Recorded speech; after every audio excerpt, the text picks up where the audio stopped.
3 ദിവസമായിട്ടോ phishing video ഇട്ടിട്ട് നല്ലൊരു video ഇട്ടിട്ട് നമ്മളെ അതിനുള്ള മെയിൻ കാരണം എന്ന് വെച്ചാൽ നമ്മുടെ കാലിന് ചെറിയ പ്രശ്നം പറ്റിയായിരുന്നു.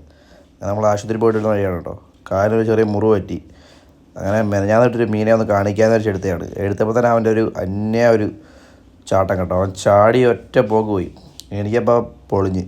അപ്പം പക്ഷെ എന്നാ അവനെ വറക്കാത് നേരെ എടുത്ത് തറ അടിയടിച്ച് ചാമ്പലി അങ്ങോട്ട് പൊതിഞ്ഞ് കേട്ടോ. പൊതിഞ്ഞ് അങ്ങോട്ട് എടുത്തിട്ട് അവൻ്റെ ആ മൃദുലമായിട്ടുള്ള ആ സ്കിൻ അങ്ങോട്ട് പൊളിക്കാൻ പോകണം കേട്ടോ. അങ്ങനെ അതങ്ങോട്ട് പൊളിച്ചങ്ങോട്ട് എടുത്തിട്ട് നല്ല ലൈറ്റായിട്ടൊരു മസാല. എൻ്റെ ഒരു സ്പെഷ്യൽ മസാല എന്ന് വെച്ചാൽ എനിക്ക് ഏറ്റവും ഇഷ്ടം കുരുമുളകും മഞ്ഞൾപ്പൊടിയും ഉപ്പും മാത്രം ഇട്ട് പുരട്ടി കഴിക്കാനാണ്. ഒരു ഹാഫ് ബോയിൽ ചെയ്ത് പോലെ എടുത്തിട്ട് ഫുള്ള് വേവിക്കത്തില്ല, ഹാഫ് വെന്തെടുക്കും. എന്നിട്ട് അതും എടുത്ത് നേരെ ഒരു മൊരിഞ്ഞിങ്ങനെ ഇട്ടു. നേരെ ഒരു ചമ്മന്തി അരയ്ക്കാനുള്ള പ്ലാനിങ്ങിലോട്ടായി. ഒരു ചമ്മന്തിക്കുള്ള സാധനം സെറ്റ് ചെയ്ത് ചീനി പുഴുകിയതും എല്ലാം കൂടി പിടി കേട്ടോ. അതാണ് ഒരു രീതി. ഇങ്ങനെ കഴിക്കുമ്പോൾ കിട്ടുന്നൊരു സുഖം ഉണ്ടല്ലോ, അത് വേറെ തന്നെയാണ്. നിങ്ങൾ ഒറ്റ പ്രാവശ്യം ഇങ്ങനെ ഒന്ന് കഴിച്ച് നോക്കണം. കിട്ടില്ലോ വെച്ചാൽ കിട്ടില്ലോ കേട്ടോ. വരാലങ്ങോട്ട് പിച്ചെടുക്കുക, എല്ലാം കൂടെ ഒരു പിടി പിടിച്ചാണല്ലോ സ്വർഗം.